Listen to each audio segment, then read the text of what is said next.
I'm Chelsea Miller. I'm a knife maker, and today I've been challenged to make a knife in 6 levels of increasing complexity.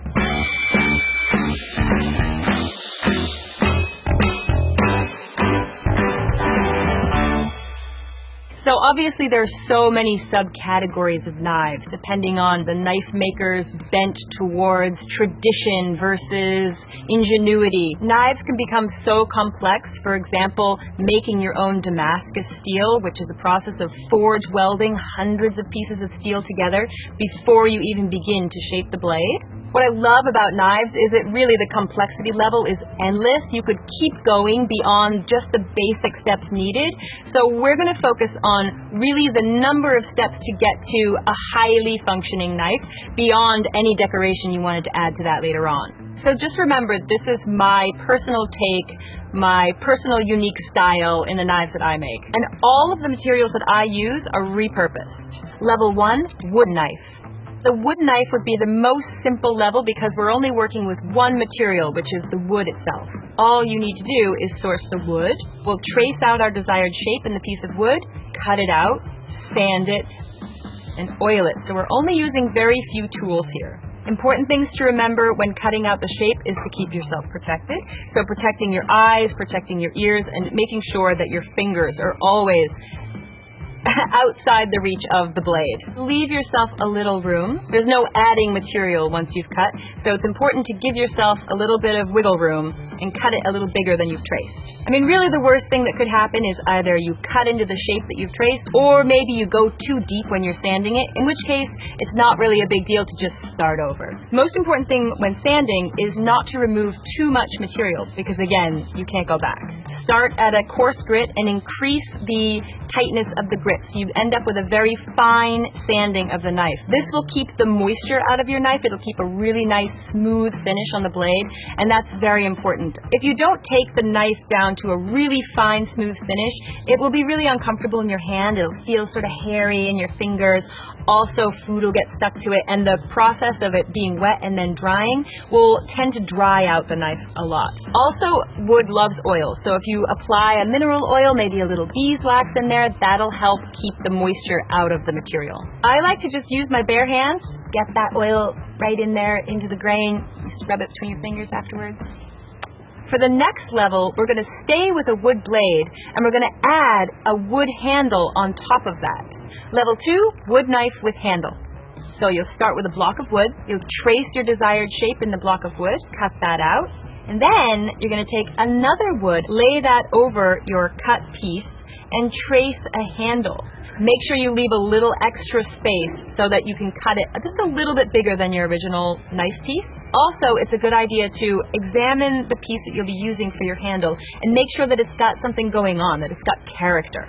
Then you'll go through the process of sanding your blade, sanding the wood handle, and then you'll drill holes through the knife and the handle pieces, glue them together, pin them together, let them set, and then you'll begin sanding both those materials at the same time till it's all smooth. So when it comes to attaching the handle to the wood blade, you want to really make sure that you've sanded each piece to fit, so you don't have a big gap where you're going to see epoxy, you're going to see the glue. You want to make sure it's really snug. Keep applying that wood handle until it's perfect. If it's got a little bump, you sand a little more, test it, sand a little more, test it, until you line it up perfectly before you want to glue it, because again, there's no going back once you glue it. So going into the next level, we're going to introduce metal into the equation. Level 3, metal butter knife. So as opposed to making a wooden knife with a wooden handle, now we've brought in this other element, which is the metal. And the difference in the metal is different machinery. You're going to want to protect yourself in a different way. You don't want to be breathing in those metal fumes. You're bringing in a whole new skill set in working with a brand new material. So to make a metal butter knife, you will source the material, and what I like to use are mechanics rasps. So I'll find a rasp, trace out the shape, And then I'm going to use a grinding stone to rough out that shape. So much about working at the grinding stone is about posture. If you're standing there like I am for hours a day, you want to make sure that you're not overworking your body because it'll really start to take a toll. You're using a lot of force. You have to be very aware of keeping my elbows in, keeping like in a straight line so that I've got a lot of movement and I'm not too rigid, and then letting the material really guide me. Unlike working with wood where it wants to take your lead, the metal really will control you. Once I've ground out that shape, I'll use a series of sanding belts to bring it down to just the shape and thickness that I like. Then I'll drill holes for a handle, pins, wood handle, glue it together, clamp it, let it sit overnight, and then starts the sanding process. So the difference in sanding now, this metal butter knife versus the wooden knife, is that you're going to use difference in pressure. The wood is very soft, and the metal obviously is very hard, so you need to use a lot more resistance. In the final sanding of your knife, which will be hand sanding, you want to make sure that you use separate pieces of sandpaper, because say you're sanding the metal material and then you move to the handle, you've then rubbed bits of metal particles into your wood, which if you are using a very light colored wood, it'll just get into the grain and look dirty. So you want to make sure that you separate your sandpaper for the wood and your sandpaper for the handle in the hand sanding process. For the next level, we're adding a lot of stages to this next knife. Level 4, paring knife. The difference in making a paring knife as opposed to a butter knife is that now we're using this knife to cut different materials. We are thinking about how we need to cut vegetables or fruit. So we need to think about the length of the blade, how it fits in our hand, what kind of edge we want, and also we want to make sure that that blade is structurally sound. So making sure that the molecular structure is going to last a really long lifetime and hold an edge forever. Well, maybe not forever, but... So as opposed to using the grinding stone to create our shape for the paring knife, like we did with the metal butter knife, we're going to need to remove a lot more material this time. So the best process that I like to use is to heat it in the forge. Forging is a process of heating your material and then hammering it out, spreading the material forward. An important thing to remember when you're hammering, keep your movements really close to the body. So instead of having your arm way out here and putting a lot of stress on your back, your shoulder, your elbow, to keep it really tight. It's like trying to do anything without using your core. A lot of the techniques and the steps that we'll be going through requires a lot of really centered core strength. So things to be aware of when you're forging are the fact that you're working with a very hot piece of metal and you're working with machinery that gets also very hot. And as you're hammering, bits of that material can fly off in multiple directions. So you want to make sure that you are protected against heat. So I create a rough shape there, then I move to the grinding stone to rough out a more specific shape, then move to the sanding belt, bring it down to mostly the shape that I want. We'll have to heat treat it. Heat treating is a process of heating and cooling your material to bring out the optimal characteristics. When we put our paring knife into the forge, we're heating it to a very extreme temperature and then manipulating it as it cools down. So all the electrons in the material, all the carbon is scattering about the material. So I like to use a heat treat oven. It's a very controlled, preset temperature. That way I can be sure that I've got the optimal heat treating going on. So the temperature at which you're going to heat treat depends on the grade of steel that you're using. The grade of steel that I use is repurposed tool steel, which is 1095. I will heat treat between 1475 and 1500 degrees. I put it a little high because every time you open the door, the temperature will drop about 100 degrees. So opening and closing will change the temperature. I want to let it sit for at least 5 to 10 minutes at 1500 degrees before I remove the material and quench it into a warm oil. Now, one of the reasons I like to use my heat treat oven is because it's very consistent. When you're heat treating with a torch or in a forge, oftentimes the rate of temperature at different areas in a knife can be different, and therefore certain places in your knife can be weaker or more brittle. It's very important to avoid having a brittle edge because you'll never be able to keep it sharp, and there's a possibility that you could break it by bending it or applying too much force. Then begin the process of building a handle, finding the wood, cutting the shape for the handle, pinning and gluing it, and then again the process of sanding the handle and sharpening and sanding the blade. There are obviously many ways that you can go about sharpening a knife.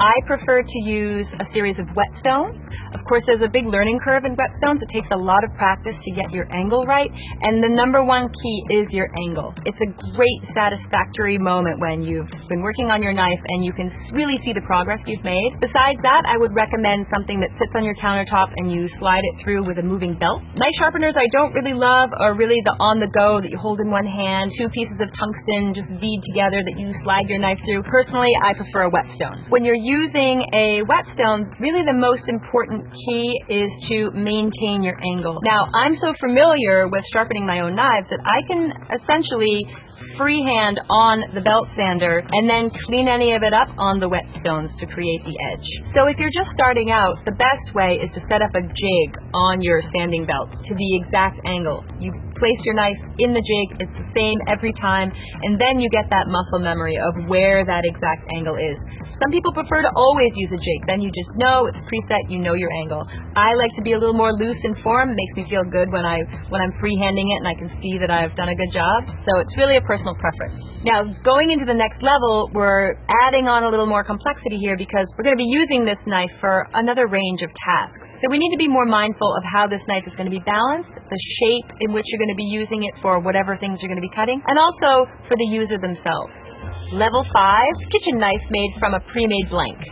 So this knife really would be between a paring knife and a chef knife, something that you would grab in your kitchen for all those in-between kind of tasks. At this level, we're going to be using pre-cut materials. So we're going to order a pre-made blank and then also a pre-made handle. So oftentimes you'll see these in starter kits. You can order the pre-made blank, it arrives already cut to the shape and with a pre-formed beveled edge. So really we're cutting out our blank handle piece, attaching it, and then just putting an edge on that pre-beveled edge. It's very important to know what kind of bevel you're working with, what kind of bevel your knife has. So a single bevel knife is a knife that is completely straight all the way to the edge on one side and has a slight bevel and the edge on the other side. These are generally used in Korean and Japanese cooking where you're cutting raw fish or you're creating really long slices in vegetables. And a double bevel knife is pretty much for everything else in your kitchen, far more common, where you have a bevel and an angle on both sides of the knife. That's much more useful when you're cutting meat or you're cutting large vegetables. It's a little more versatile and also easier to sharpen and maintain in your kitchen. On my knives, I use a double bevel and the angle is about 17 to 20 degrees. The main difference between this pre-made blank and the paring knife that we just made is that it's arriving many steps to your door that we've already put in the work for. So instead of sourcing your material, you'll buy that material. Instead of shaping it on the grinding stone or forging it in the forge, it'll already arrive in the shape that you want. Instead of applying that beveled edge, it'll appear with the beveled edge on it. Instead of heat treating, it will arrive heat treated. So the process that you'll begin at will be fitting it to the handle. So we'll cut out those wood handles, attach it to the knife as we like, and then glue, pin, sand, and sharpen that blade. So the steps are reduced in making it, but it's far more complex in your kitchen because you'll use it for many more tasks than you would the paring knife. It also has a much more substantial blade and a longer blade. So the next and final level that we're going to cover today will be the most complex, level 6, chef's knife from raw materials. So in terms of sourcing raw materials for this chef's knife, there are a lot of options to choose from. You can choose types of steel depending on the kind of things that you want to be cooking in your kitchen. You could choose stainless steel for your blade. It's a little bit different in the way that you work with it, but generally the process is the same. I prefer to use high carbon steel as it's got a lot more characteristics, takes on a patina over time. The relationship you have with your knife is much more involved in oiling and drying the knife. You might find that stainless steel is a little harder to manipulate than high carbon steel. Really, it's just about personal choice. So in terms of cutting your raw material, there are several ways you can go about it. You could use an oxyacetylene torch, you could use a water jet. My personal preference is to use a plasma cutter because it's a very thick piece of material, so the plasma cutter is the most efficient way I have found to cut through a material that thick in a matter of seconds. There aren't so many things that can go wrong in this stage in terms of cutting out the shape, because you can always fix those up later. This is really the most rough part of the process. You just want to be obviously really aware of safety. You're working with plasma, so obviously you want to make sure that you steer clear, that your body is free of any falling debris. So I use a piece of metal guarding the lower half of my body, and also making sure that you have a respirator, because the fumes released are not so good for your health. A key piece of safety gear are welding goggles, because the flame of the plasma cutter is bright enough to burn your retina. You want to make sure that you have mobility and you maintain an equal distance between the material and the flame. I have found that the best thing that works for me is straddling a chair and resting one arm over the other. That way I have one arm to stabilize the other as I cut. If you were to veer away from that direct angle, you may come off to one side, creating a lot of slag, which means a lot of the material is sort of folding back up on itself and becoming very hard and crisp along the edge. It also makes our next stage a lot longer, where we're cleaning all of that up on the grinding stone. Now, the reason we don't use the forge for this particular knife is because my particular chef's knife also incorporates a grater on the side, which is left over from the original purpose of the tool. So we're going to use the grinding stone as opposed to the forge, so that we keep that intact. We keep that zester grater intact. If we were to heat it in the forge and hammer it, we would lose that texture altogether. So second stage, at the grinding stone, removing excess material. Third step will be at the sanding belt. Sanding, bringing that knife down to a finer shape, and then heat treating, finding a handle from raw materials, attaching the handle, gluing, pinning, letting that cure, and then a process of sanding, sharpening, and finishing. So I think we've covered a lot today. Obviously, we could continue on with other levels of complexity, but we're going to stop at this level today. We've outlined the fundamental steps of creating a functional, characteristic knife. Thanks, Wired.